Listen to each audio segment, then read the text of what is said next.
¡Alto!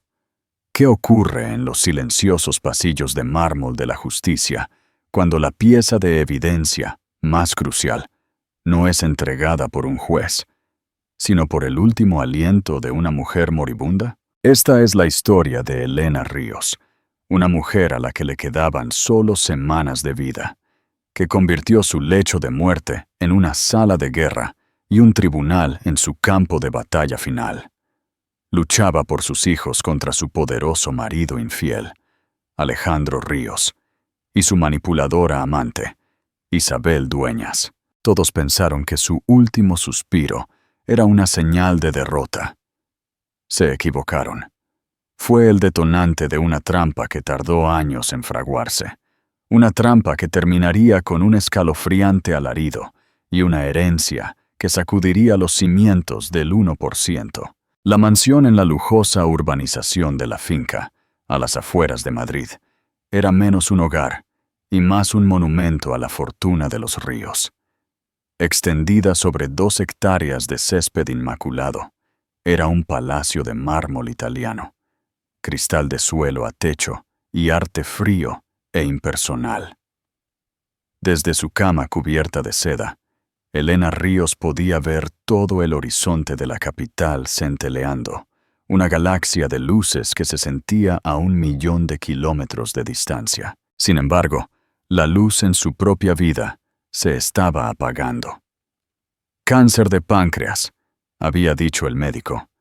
Un ladrón en la noche robando su futuro célula a célula. Le dieron 6 meses. Eso fue hace 6 meses. Ahora era cuestión de semanas, quizás días. Elena fue una vez la mente arquitectónica detrás del Imperio Ríos. Fue su ojo para el diseño, su astucia para adquirir propiedades infravaloradas, lo que había convertido la modesta empresa de construcción de su esposo Alejandro en Ríos Holdings, un gigante inmobiliario multimillonario. Ella era el alma de la empresa. Él era su rostro carismático y atractivo. Juntos, habían construido un imperio y una familia bendecida con gemelos de 12 años, Marco y Sofía. Pero el imperio había sido corrompido. La familia era una mentira. La corrupción tenía nombre. Isabel Dueñas. Ella había entrado en sus vidas como un susurro, presentada como consultora para un nuevo proyecto hotelero en Sevilla. Era 20 años más joven que Elena, con ojos penetrantes y hambrientos, y una gracia depredadora.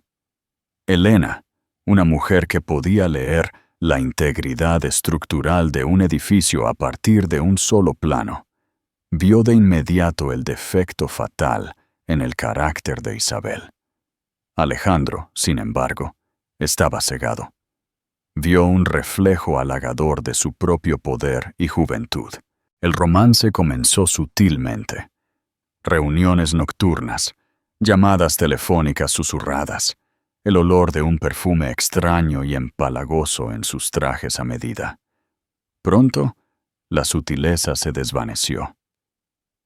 Isabel era una presencia constante, sus opiniones tejiéndose en las decisiones de negocio, su risa resonando en habitaciones que alguna vez estuvieron llenas de recuerdos familiares. Se movía por la mansión, no como una invitada, sino como una conquistadora inspeccionando su nuevo territorio. Elena, debilitada por la quimioterapia, pero con una mente tan aguda como siempre, optó por observar y esperar. Su lucha ya no era por su matrimonio. Esa era una ruina que no tenía intención de reconstruir. Su lucha era por sus hijos. Marco, callado y observador como ella, y Sofía, con el espíritu ardiente de su padre, pero el corazón compasivo de su madre. Eran su legado, su mundo entero. El momento de la verdad llegó un martes por la tarde. La casa estaba en silencio.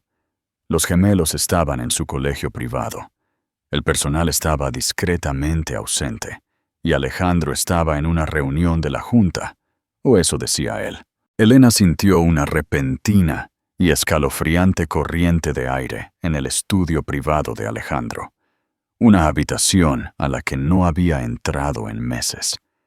Sus pies descalzos estaban fríos sobre el suelo de travertino. Siguiendo el aire frío, encontró su origen, un panel suelto oculto debajo de una pesada alfombra persa. La curiosidad, o quizás una premonición, la obligó. Usando un abrecartas del escritorio, forzó el panel para abrirlo.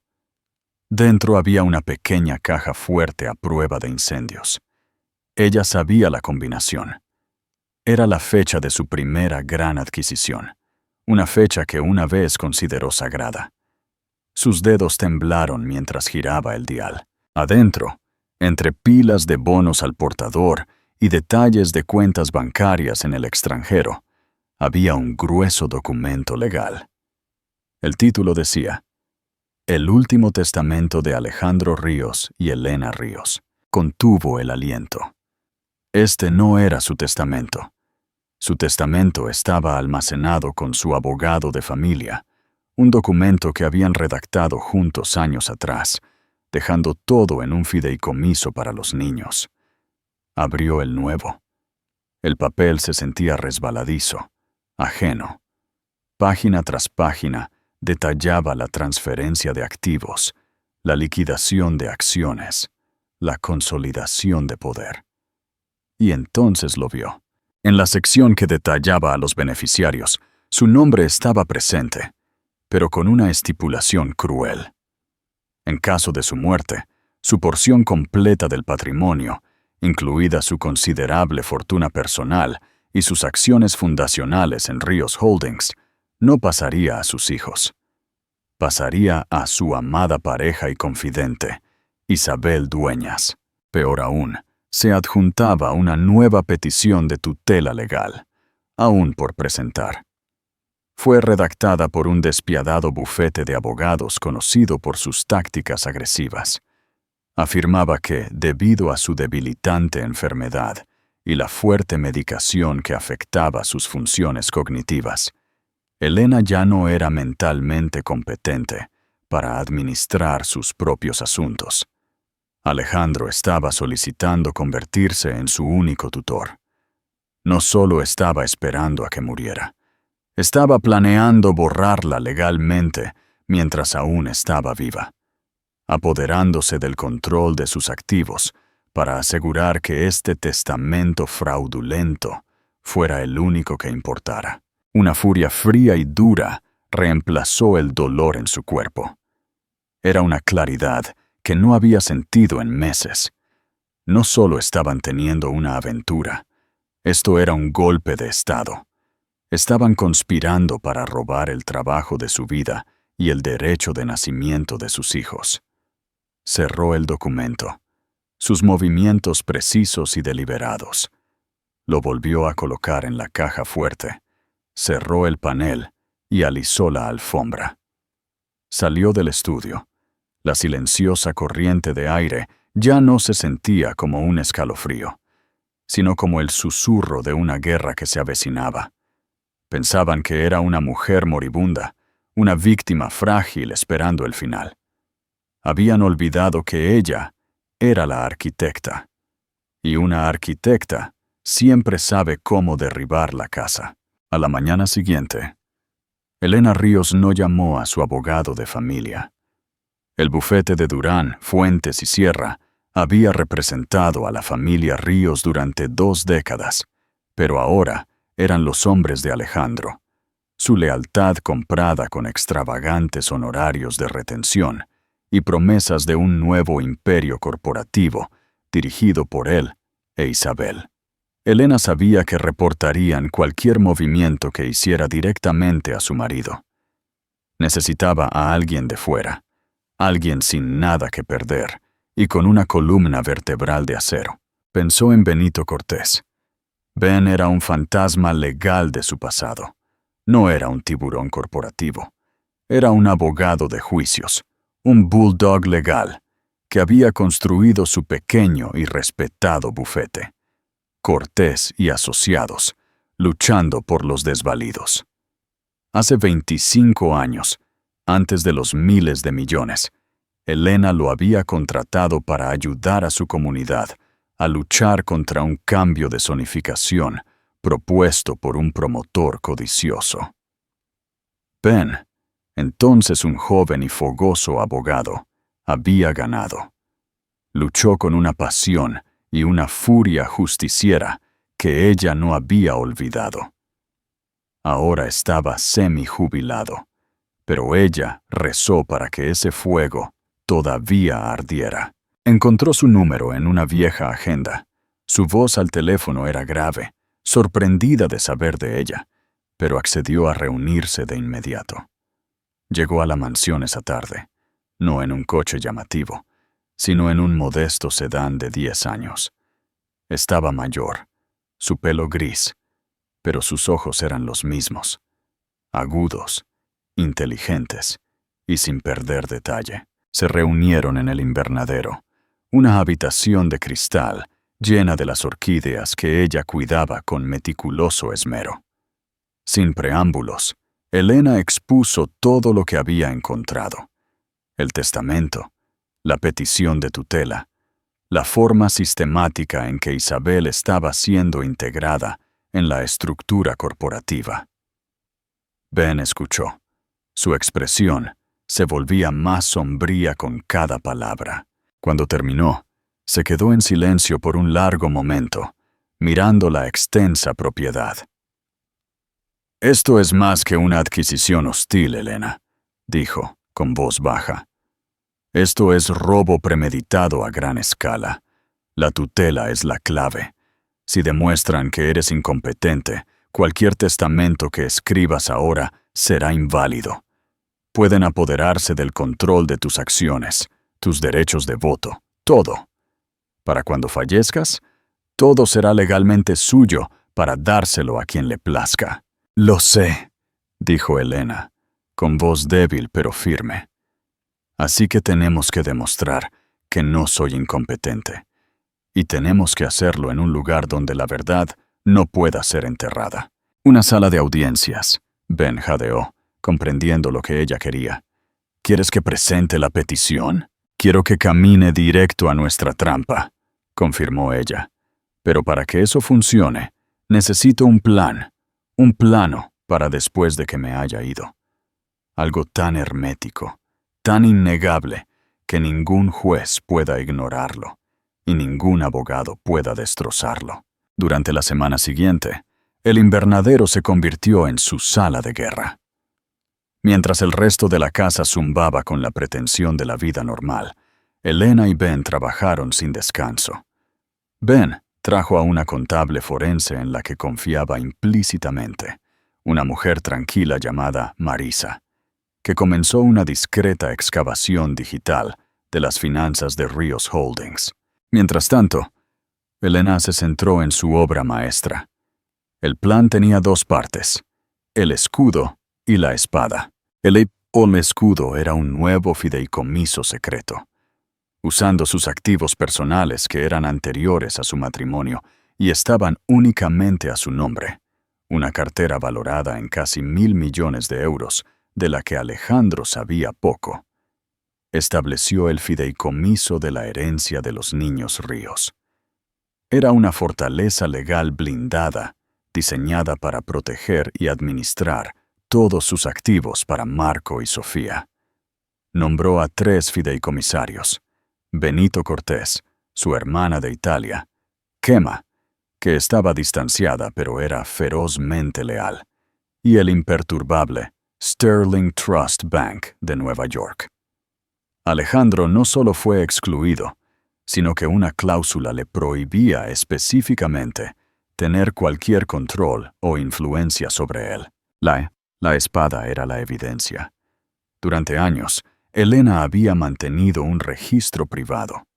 Como arquitecta del imperio, conocía sus pasajes secretos y habitaciones ocultas. Cada vez que Alejandro había hecho un trato cuestionable, cada vez que había movido dinero a una cuenta offshore con fines fiscales, ella había hecho una copia de la transacción. Tenía correos electrónicos, recibos de transferencias bancarias y fragmentos de audio de una micrograbadora que había comenzado a llevar. Había documentado su infidelidad financiera tan a fondo como la conyugal.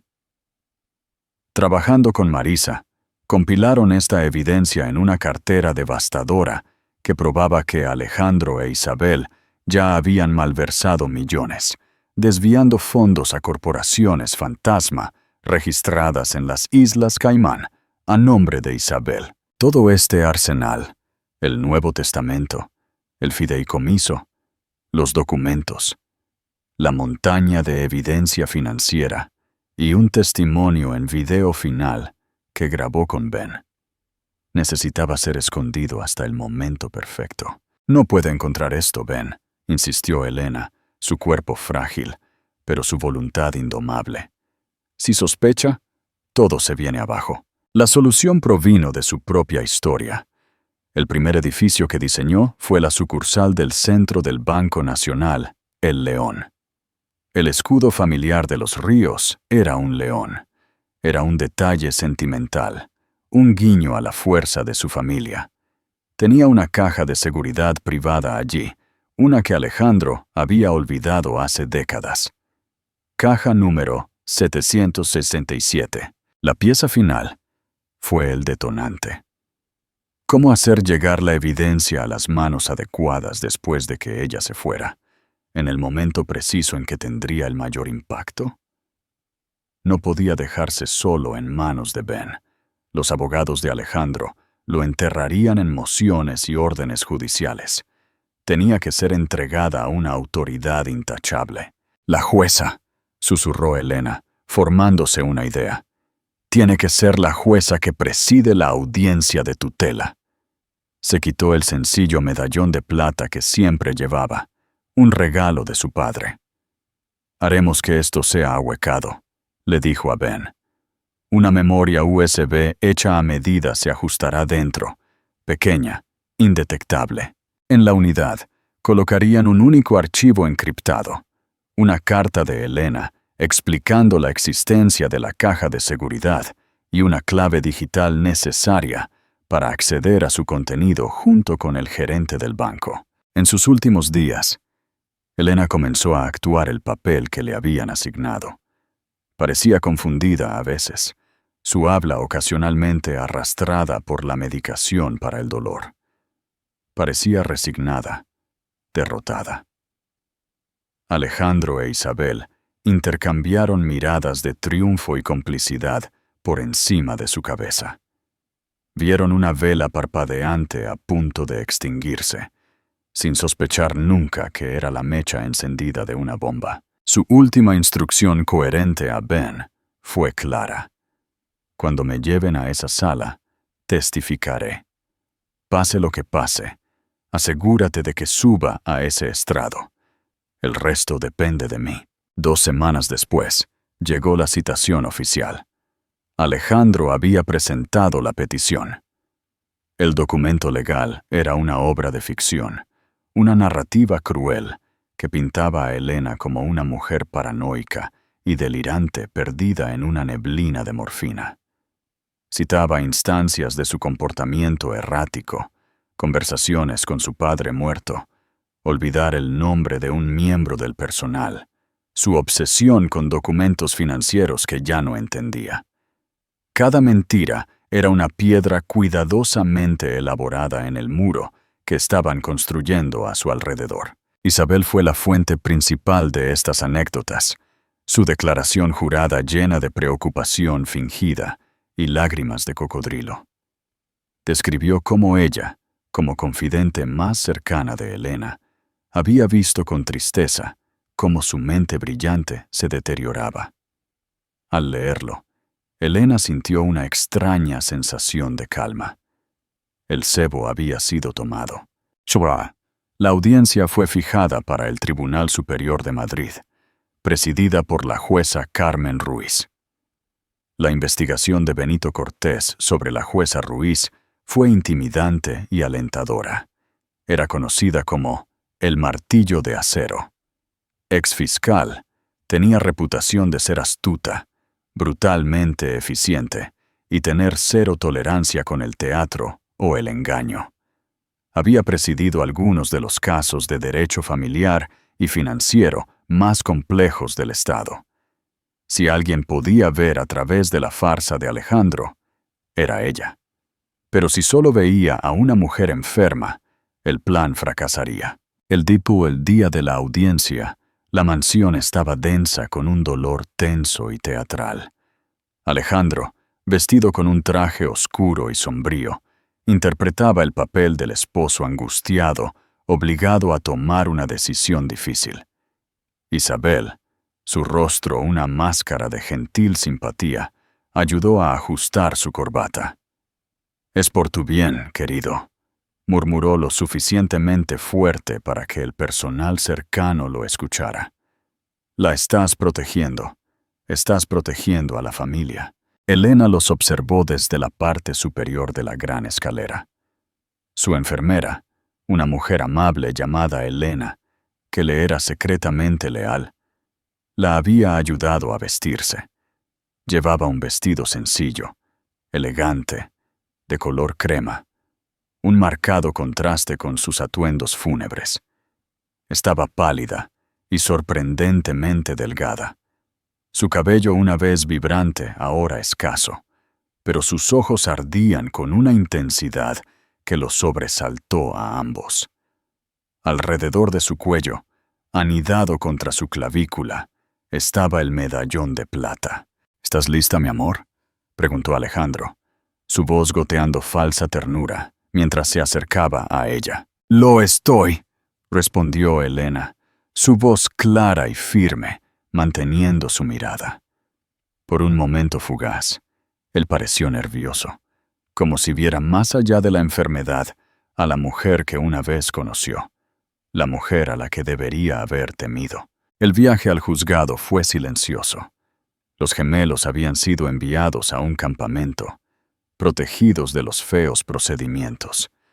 Elena sabía que esta sería la última vez que saldría de su casa. Miró por la ventana la ciudad que había ayudado a construir. Cada rascacielos y punto de referencia, un testimonio de una vida que estaban tratando de borrar. La sala de audiencias era un espacio frío e impersonal, de madera pulida y luz tenue. El equipo legal de Alejandro, un trío de abogados de alto precio de un bufete de primer nivel de Barcelona, se sentó confiadamente en su mesa. Al otro lado se sentó Benito Cortés, un guerrero solitario, con un maletín de cuero desgastado, con aspecto de estar completamente fuera de lugar. Era exactamente la imagen que Elena quería proyectar. La jueza. Carmen Ruiz entró, una presencia formidable en sus togas negras. Inspeccionó la sala, su mirada aguda y evaluadora. Leyó los nombres en el orden del día, sus ojos deteniéndose por un momento en Elena. El abogado principal de Alejandro, un hombre elegante llamado Marcus Thorne, comenzó.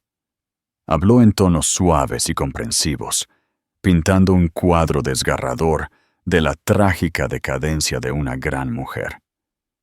Llamó a Isabel al estrado primero. Isabel era una actriz consumada. Lloró mientras relataba historias de la confusión de Elena. «Me acusó de robar un broche que simplemente estaba tomando prestado», dijo, secándose los ojos con un pañuelo de seda. «Ya no reconoce el trabajo de su propia vida.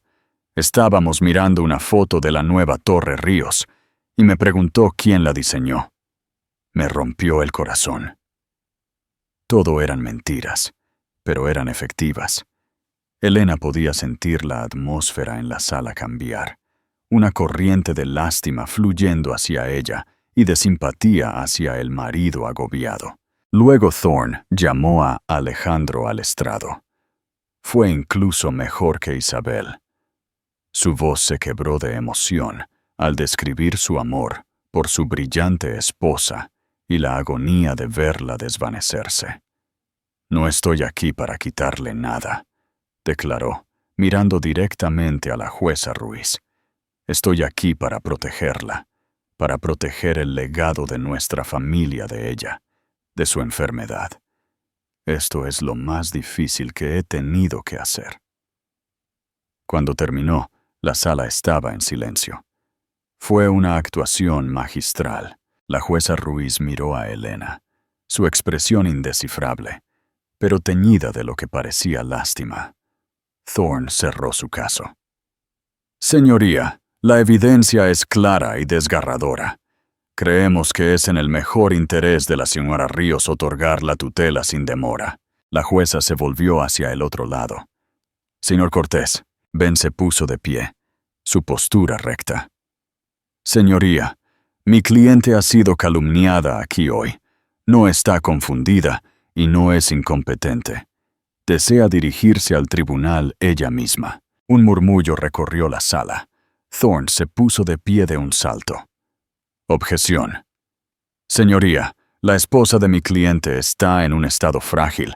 El estrés de testificar podría ser perjudicial para su salud. Estamos tratando de protegerla de este tipo de calvario. La jueza miró a Elena, quien sostuvo su mirada sin inmutarse. Señora Ríos, dijo la jueza, su voz suavizándose ligeramente. ¿Está segura de que desea testificar? Debo advertirle que esto será estresante. La voz de Elena, aunque baja, resonó con una resolución inquebrantable. Señoría, han venido a esta corte a asesinar mi carácter y mi mente. Lo menos que puede hacer es permitirme hablar en mi propia defensa. La jueza la estudió durante un largo momento de silencio. El destino de todo el plan de Elena pendía de un hilo.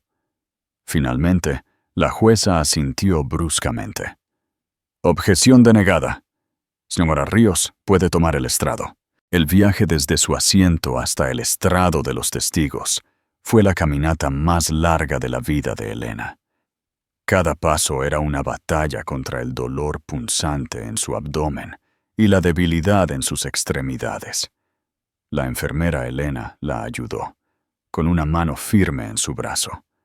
Alejandro observó, su rostro una máscara de preocupación, pero ella pudo ver el destello de triunfo en sus ojos.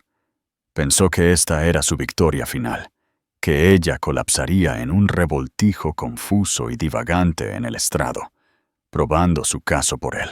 Mientras juraba decir la verdad, su mano, apoyada en la Biblia, se sintió tan pesada como el plomo.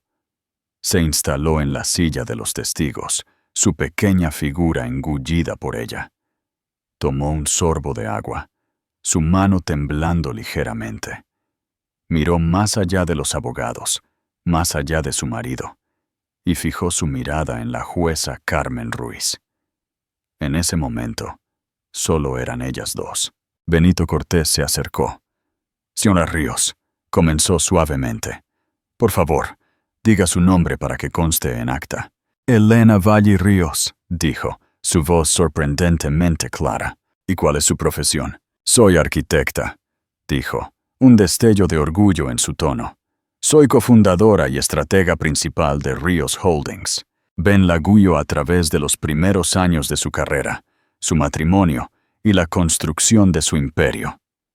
Con cada pregunta, Elena se hacía más fuerte, su voz ganando resonancia. No solo estaba respondiendo preguntas, estaba reclamando su propia historia. Describió proyectos específicos, citando fechas, cifras y desafíos arquitectónicos de memoria. Su mente un archivo impecable. La narrativa de la mujer confundida y con la memoria deteriorada presentada por el abogado de Alejandro comenzó a desmoronarse. Marcos Thorne objetó repetidamente. Relevancia. Rumores. Pero la jueza Ruiz lo desestimó cada vez, sus ojos ahora fijos intensamente en Elena, un destello de intriga reemplazando su lástima anterior.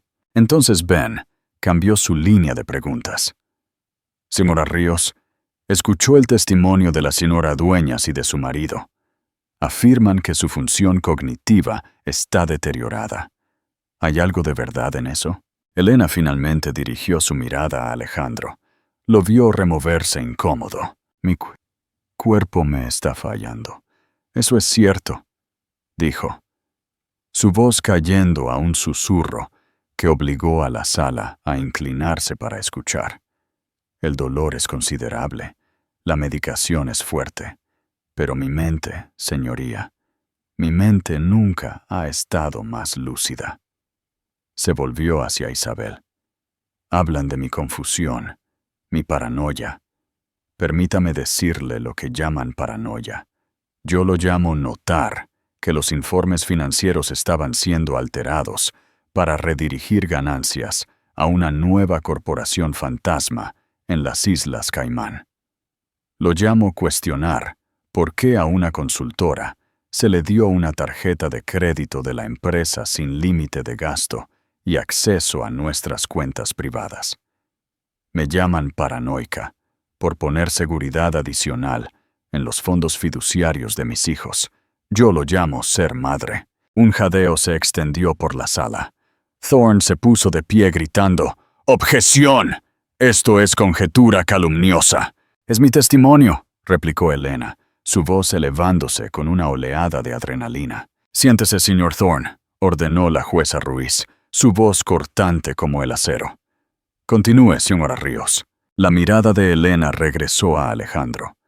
El amor se había ido, reemplazado por una decepción profunda y escalofriante. Mi marido está aquí y habla de protegerme. Durante 25 años fui su socia. Construí este imperio con mis 2 manos, mi intelecto y mi corazón, mientras él era su encantador vendedor. Y ahora se presenta con una mujer que ve a nuestra familia no como un hogar, sino como una propiedad a adquirir, y se atreve a hablar de protección. Hizo una pausa, tomando un aliento irregular. Una palidez grisácea se extendía por su piel. La enfermera Elena dio un paso adelante, preocupada. Elena le hizo un gesto para que se alejara.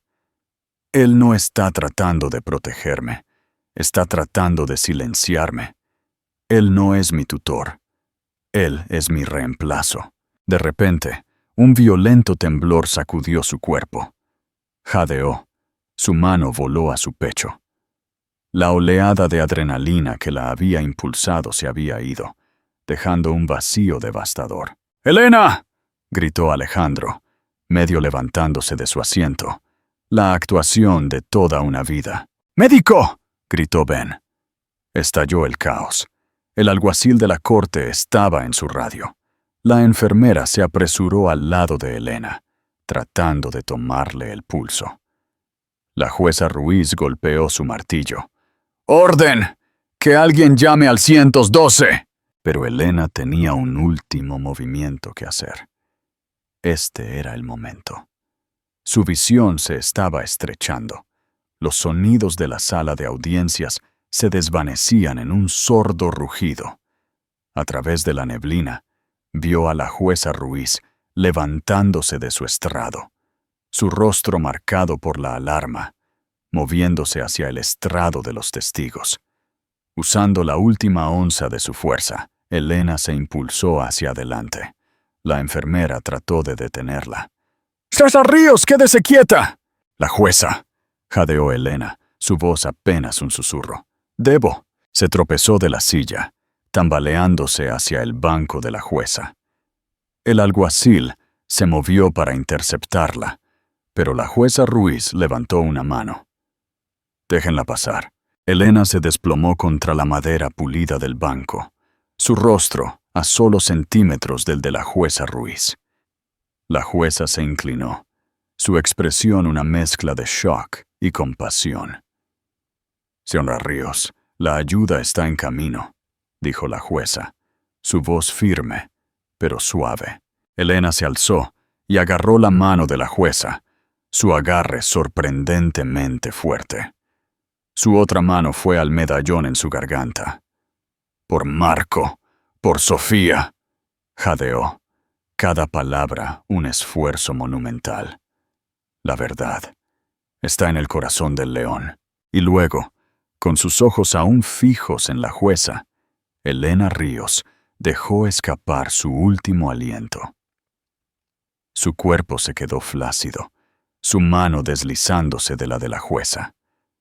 En el pandemonio resultante de abogados gritando y paramédicos acercándose, solo una persona sabía que la mujer moribunda no solo había fallecido. Había pasado un mensaje. La jueza Carmen Ruiz se quedó congelada por un segundo, el medallón un secreto frío y pesado en su mano.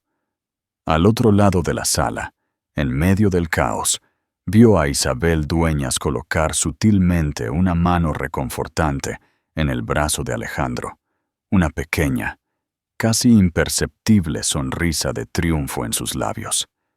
Pensaron que habían ganado. La jueza cerró el puño alrededor del medallón. Tenía la sensación de que estaban muy equivocados. La muerte de Elena Ríos en el estrado de los testigos se convirtió en una sensación mediática inmediata. Los titulares de las noticias gritaban: heredera multimillonaria muere en dramático enfrentamiento judicial. Los expertos debatieron la ética de permitir que una mujer con una enfermedad terminal testificara. Alejandro Ríos, interpretando al viudo afligido a la perfección, dio una rueda de prensa llorosa, flanqueado por una sombría Isabel Dueñas. Mi único deseo era proteger a mi amada esposa del estrés. Se atragantó, las cámaras parpadeando. Lamentaré por el resto de mi vida que sus momentos finales se pasaran en un espectáculo público tan cruel. Ahora mi único enfoque está en mis 2 hijos afligidos y en honrar la memoria de Elena. Entre bastidores, Alejandro y Isabel estaban celebrando. Con Elena muerta, el caso de tutela era discutible, el testamento fraudulento que habían plantado sería ejecutado, y su vasta fortuna, junto con sus acciones de control en Ríos Holdings, pasarían a Isabel. Su golpe estaba completo, pero no habían contado con la jueza Carmen Ruiz. En sus aposentos, mucho después de que la sala de audiencias hubiera sido despejada y la prensa dispersada, la jueza Ruiz se sentó en su escritorio, el medallón de plata descansando sobre el blotter verde frente a ella. Estaba profundamente conmocionada. En sus 20 años en el estrado, nunca había presenciado una muerte en su sala de audiencias. Pero era más que eso. Las últimas palabras de Elena resonaron en su mente. La verdad está en el corazón del león. No era un delirio moribundo, era un mensaje, una pista. Por ley, el medallón era ahora parte del registro judicial, un efecto personal de la difunta, pero había sido presionado en su mano con tanta intención, con tanto propósito. Esto no era joyería, era evidencia. Impulsada por una poderosa intuición, llevó el medallón a su oficina privada y lo examinó bajo una lámpara de escritorio. Parecía una simple pieza antigua, pero mientras pasaba el pulgar sobre el intrincado grabado del escudo familiar de los Ríos, un león rugiendo, sintió una costura diminuta, casi invisible. Usando su abrecartas, lo abrió con cuidado. Dentro, anidada en una astilla de espacio ahuecado, había una minúscula memoria USB. La jueza Ruiz contuvo el aliento. Esto cambiaba todo. Esto no era solo un caso de drama familiar. Era algo mucho más complejo. Inmediatamente llamó a la única persona en la que sabía que podía confiar: Benito Cortés. Ben llegó a sus aposentos en una hora, su rostro pálido por el dolor y el agotamiento. Miró la unidad USB en el escritorio de la jueza, y una mirada de profunda comprensión cruzó su rostro. «Lo hizo», susurró, más para sí mismo que para la jueza. «Realmente lo hizo». «Sí, señor Cortés», dijo la jueza Ruiz, su tono totalmente profesional. «Antes de morir, la señora Ríos me dio este medallón y dijo: La verdad está en el corazón del león. Asumo que usted sabe lo que eso significa. Lo sé, señoría, confirmó Ben. El Banco Nacional El León de la sucursal del centro fue el primer edificio comercial que Elena diseñó. Mantenía una caja de seguridad privada allí. Número 71, el contenido de esta unidad creo que es la clave para acceder a ella. Legalmente, esto era un campo minado. Un juez no podía simplemente ir a una búsqueda del tesoro basándose en la pista críptica de una mujer muerta. Pero Elena había muerto durante un procedimiento judicial activo, y el artículo fue entregado a un oficial de la corte. La jueza Ruiz encontró su justificación en la búsqueda de justicia para una mujer que había muerto buscándola en su sala de audiencias. Emitió una orden judicial sellada e inmediata, autorizando a Benito Cortés, como último abogado legal retenido de Elena Ríos, a abrir la caja de seguridad 767 en presencia de un funcionario designado por la corte. Ella misma, a la mañana siguiente, antes de que la ciudad estuviera completamente despierta, la jueza Ruiz, en un sencillo traje de negocios, se reunió con Benito Cortés en la imponente fachada de mármol del Banco Nacional El León. El gerente del banco, un hombre severo con un traje de raya diplomática, los condujo a la bóveda. El aire se volvió fresco e inmóvil mientras pasaban por la enorme puerta circular de acero. El gerente localizó la caja 767 y usó su llave. Ben sacó una llave que Elena le había dado semanas atrás. La pequeña puerta de metal hizo clic al abrirse. Ben metió la mano y sacó un pesado estuche de documentos forrado en cuero. Lo llevaron a una sala de visualización privada. La jueza Ruiz sintió un temblor de anticipación cuando Ben abrió los pestillos. El contenido se extendió sobre la mesa, un testimonio de la brillante y meticulosa previsión de una madre moribunda. Primero, había un documento encuadernado profesionalmente titulado El último testamento de Elena Valle Ríos. Estaba fechado solo 3 semanas antes, firmado y notariado por un notario que Ben había llevado a la mansión en la oscuridad de la noche. Segundo, había una pila de archivos perfectamente organizados y catalogados por Marisa, la contable forense. Era la espada, años de copias de transferencias bancarias, libros de contabilidad secretos y extractos bancarios anotados que detallaban la malversación sistemática de millones de Ríos Holdings a corporaciones fantasma vinculadas directamente a Isabel Dueñas. Finalmente, en la parte inferior, había una computadora portátil y un solo DVD. El disco estaba etiquetado para Marco y Sofía. Ben insertó el disco en la computadora portátil. El rostro de Elena apareció en la pantalla. Estaba en su cama, con aspecto frágil, pero serena. El video había sido filmado la noche antes de la audiencia. Miró directamente a la cámara como si estuviera mirando a los ojos de la jueza. «Si están viendo esto», comenzó, su voz suave pero firme. «Significa que nuestro plan ha funcionado. Significa que me he ido. Pero mi voz finalmente ha sido encontrada». Durante los siguientes 30 minutos, Elena pronunció su verdadero testimonio final. Detalló con calma y metódicamente el abuso emocional, el fraude financiero y el complot para robar la herencia de sus hijos.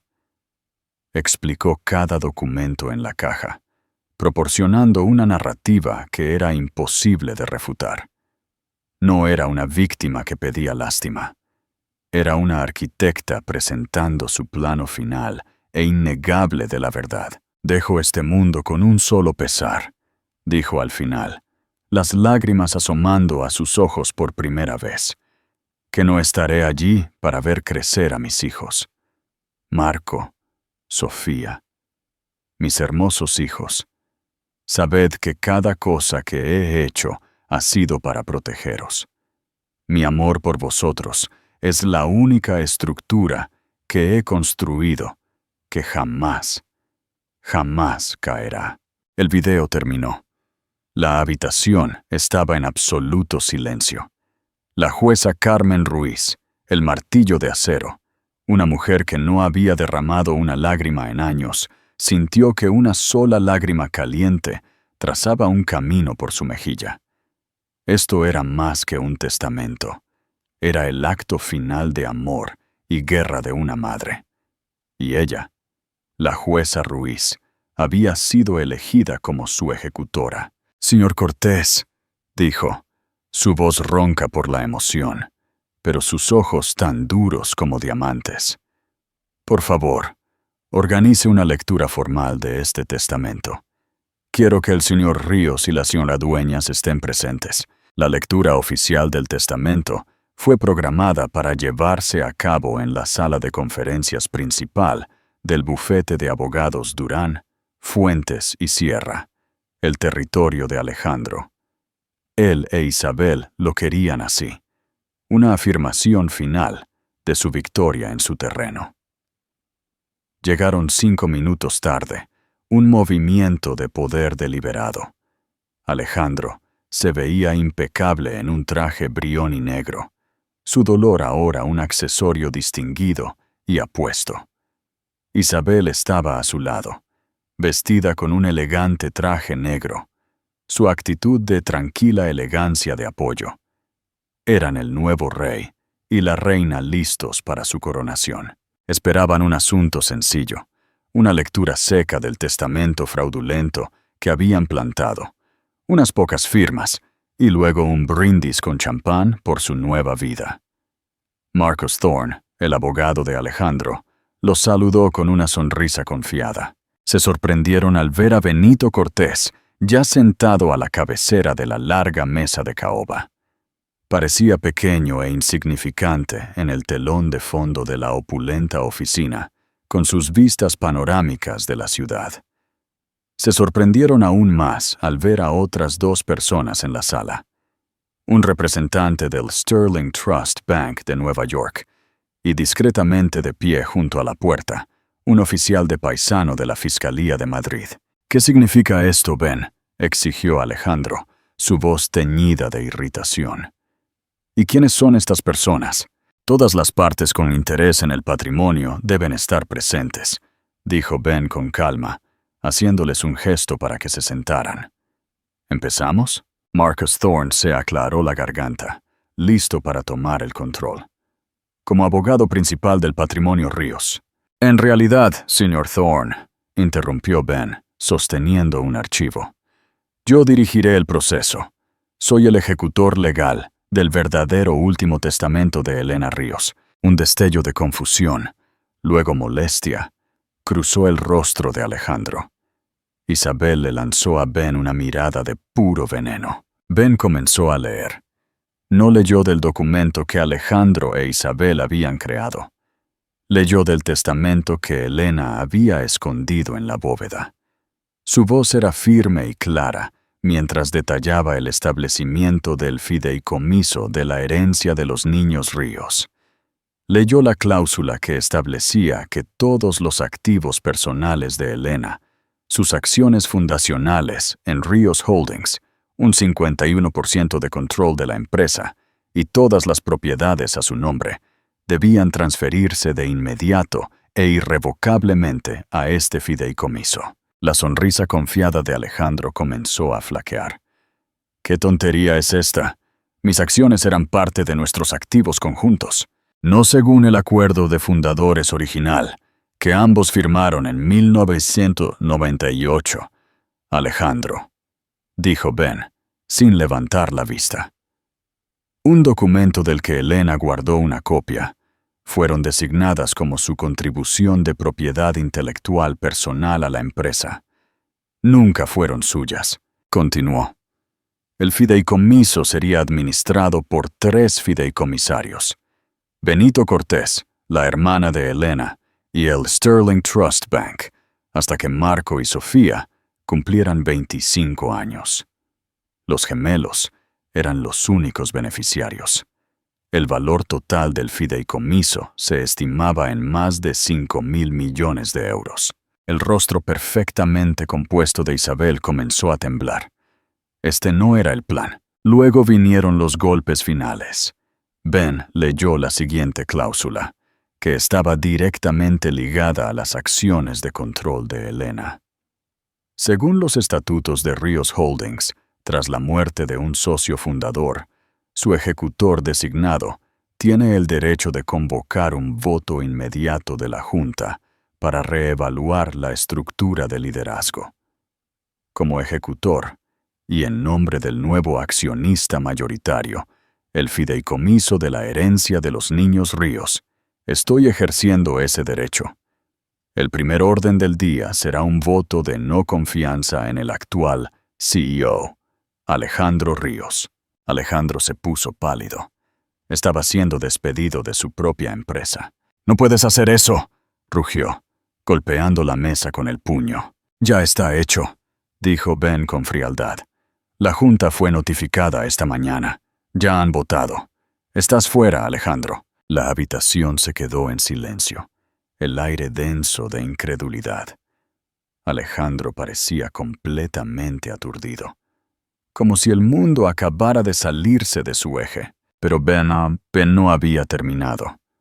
Abrió otro archivo. «Y luego está el asunto de la malversación financiera». Procedió a detallar con fría precisión forense la evidencia que Elena había reunido. Habló de la corporación fantasma, Dueñas International, registrada en las Islas Caimán.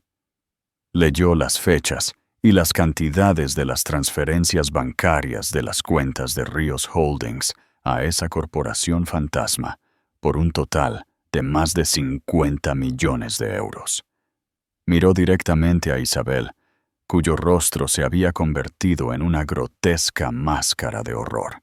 Parece que a una consultora se le pagaba una cantidad exorbitante de dinero por servicios nunca prestados, un claro caso de malversación y fraude corporativo. Cerró el archivo final. Una copia completa de esta evidencia, junto con una declaración jurada en video de Elena Ríos, fue entregada a la Fiscalía ayer. El detective Díaz está aquí para hacerles a usted y a la señora Dueñas algunas preguntas sobre este asunto. Sugiero que finalmente contrate a un abogado que represente sus intereses, Alejandro, y no solo su ego.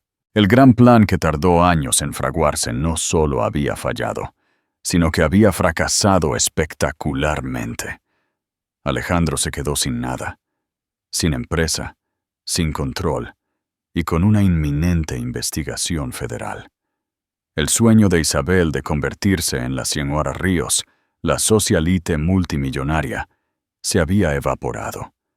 En su lugar estaba la fría realidad de una celda de prisión. El silencio en la opulenta sala de conferencias era una cosa viva. Era espeso, pesado y absoluto, oprimiendo a todos con el peso de la victoria póstuma de Elena. Alejandro Ríos se quedó perfectamente quieto, su postura rígida, pero su rostro era un lienzo de ruina.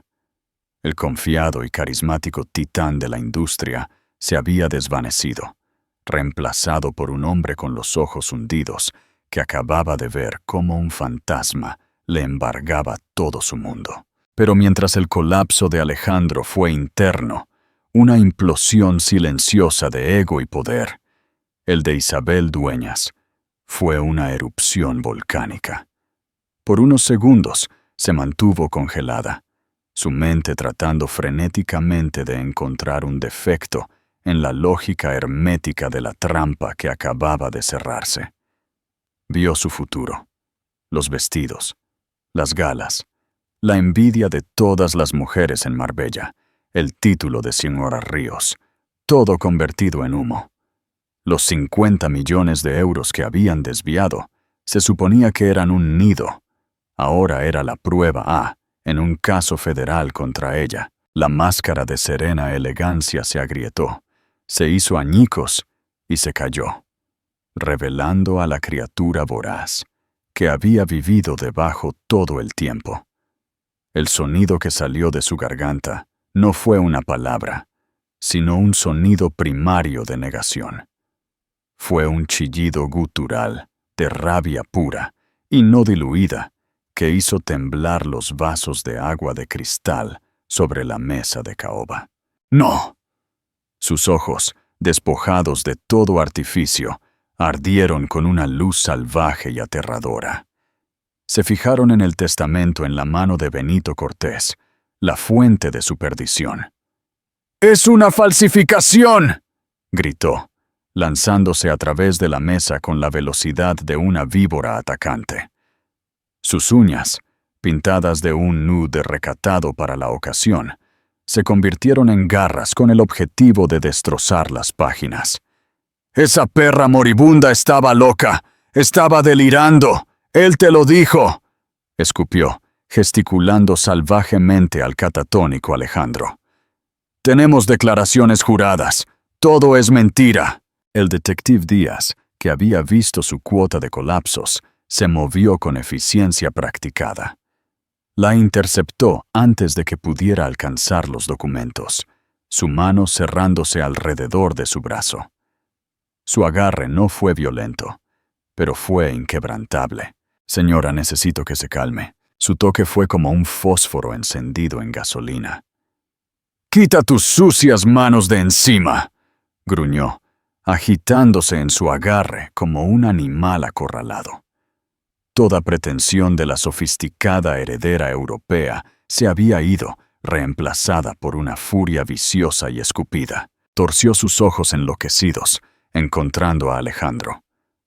La visión de su inacción aturdida, su patética parálisis, alimentó su rabia a una nueva altura. «Haz algo, inútil, estúpido y cobarde», le gritó. Su voz ronca. «Esto era nuestro. Me lo prometiste todo.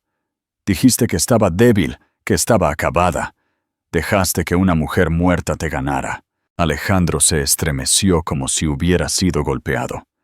Sus palabras, más que cualquier otra cosa,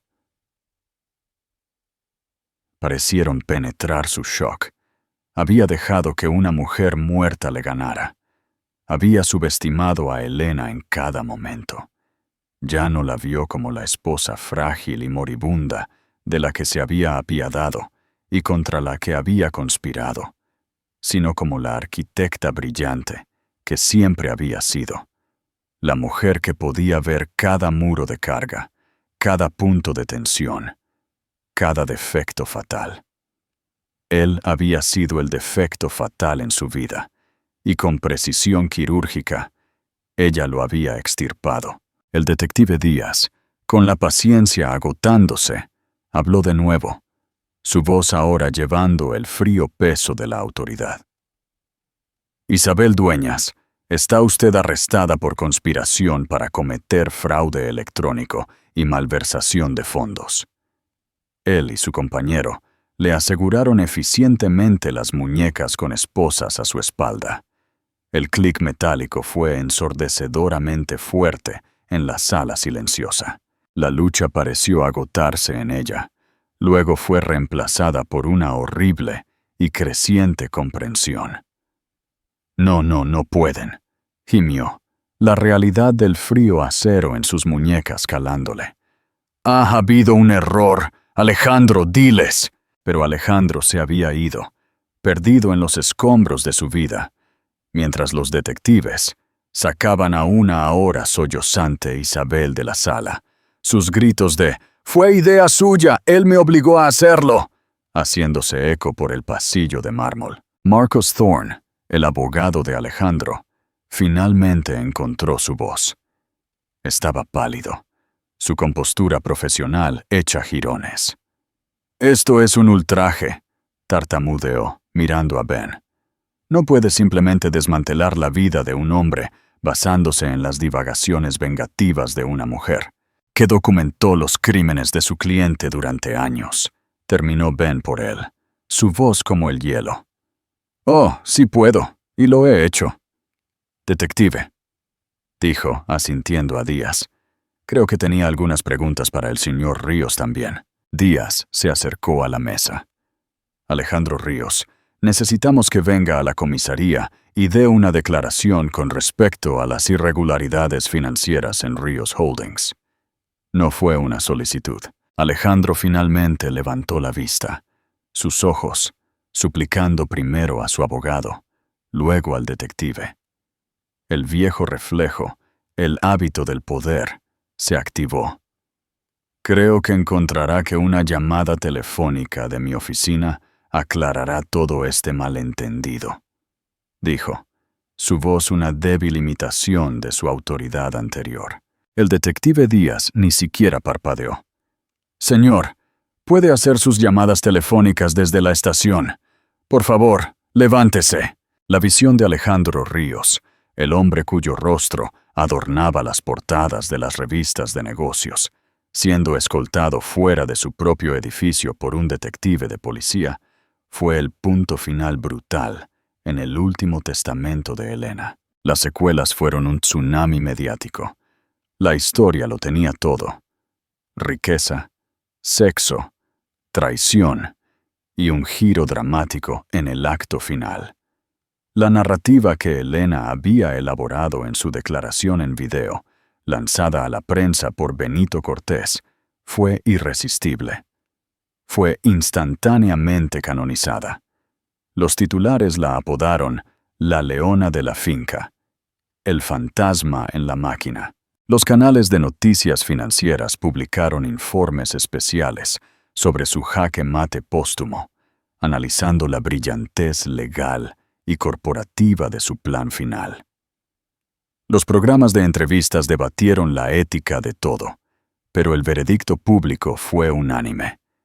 Elena Ríos era una heroína, una madre que había extendido la mano desde más allá de la tumba para proteger a sus pequeños. Por el contrario, Alejandro y de Isabel fueron vilipendiados. Sus fotos salpicaron los tabloides, su historia una advertencia sobre la codicia y la arrogancia. Benito Cortés se movió rápidamente para promulgar el resto del plano de Elena. La reunión de la Junta de Emergencia fue un asunto sombrío y aturdido. Cuando se les presentó la prueba innegable de la malversación de Alejandro y la transferencia de poder ejecutada impecablemente por Elena, el voto de no confianza fue unánime. Un CEO interino respetado fue designado con un mandato claro para estabilizar la empresa y honrar los principios arquitectónicos, no solo los márgenes de beneficio, que Elena había establecido. 2 días después, Ben voló a un pequeño pueblo en la costa amalfitana en Italia. Encontró a la hermana de Elena, Gemma, en el jardín detrás de su modesta casa, con las manos cubiertas de tierra, cuidando sus limoneros. Era una mujer con los ojos gentiles de Elena, pero un físico más robusto y una risa que le salía con facilidad. Había estado distanciada de su hermana durante años, desaprobando el estilo de vida llamativo de Alejandro, pero se habían reconciliado en silencio por teléfono en los meses finales de Elena. Ben se sentó con ella, en una pequeña mesa de hierro forjado, el olor a limones y sal marina en el aire, y le contó todo. Le explicó el fideicomiso, su papel como fideicomisaria y el deseo final de Elena de que viniera a España y criara a los niños. Gemma lloró lágrimas de dolor por su hermana y de orgullo feroz.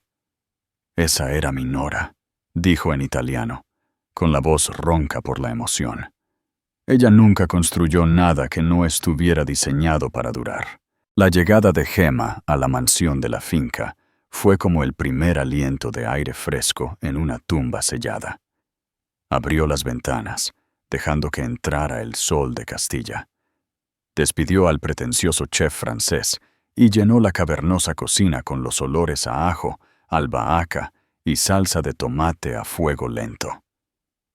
El frío monumento de mármol comenzó lentamente a sentirse como un hogar. Su tarea más importante fue hablar con Marco y Sofía. Ella y Ben se sentaron con ellos en el invernadero, rodeados de las orquídeas de Elena. Explicaron en términos suaves y apropiados para su edad lo que había sucedido.